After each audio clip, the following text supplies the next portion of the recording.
Hello everyone, మీరు ఎప్పుడైనా sweet corn milk కాంబినేషన్లో కర్రీ ట్రై చేశారా? లేదంటే ఈరోజు ట్రై చేసేయండి. ఫస్ట్ అయితే ప్యాన్లో ఆయిల్ వేసుకొని జీలకర్ర, ఆవాలు, కరివేపాకు, పచ్చిమిర్చి, ఆనియన్స్, అందులో కొంచెం సాల్ట్, కొంచెం పసుపు వేసుకొని ఆనియన్స్ మొత్తం కూడా ఉడికేంత వరకు మగ్గించుకోవాలి.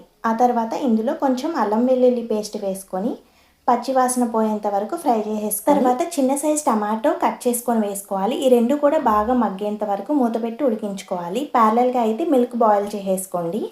ఈ రెండు కూడా బాగా ఉడికిన తర్వాత అందులో ఉడకపెట్టివి లేదా పచ్చివైన స్వీట్ కార్న్ యాడ్ చేసేసుకొని స్వీట్ కార్న్ ఉడకడానికైతే కొంచెం వాటర్ యాడ్ చేసుకోండి. ఈ స్వీట్ కార్న్ మొత్తం కూడా ఉడికిన తర్వాత కొంచెం గరం మసాలా, ధనియాల పొడి, కారం, కొంచెం సాల్ట్ కూడా వేసుకొని మొత్తం బాగా కలిసిన తర్వాత ఇందులో మిల్క్ యాడ్ చేసేసుకోవాలి. ఈ మిల్క్ మొత్తం కూడా బాగా దగ్గర పడేంత వరకు లో ఫ్లేమ్లో ఉడికించుకున్న తర్వాత కొత్తిమీర వేసుకొని స్టవ్ ఆఫ్ చేసుకుంటే సరిపోతుంది. చపాతీలోకి అయితే చాలా బాగుంటుంది. Please subscribe.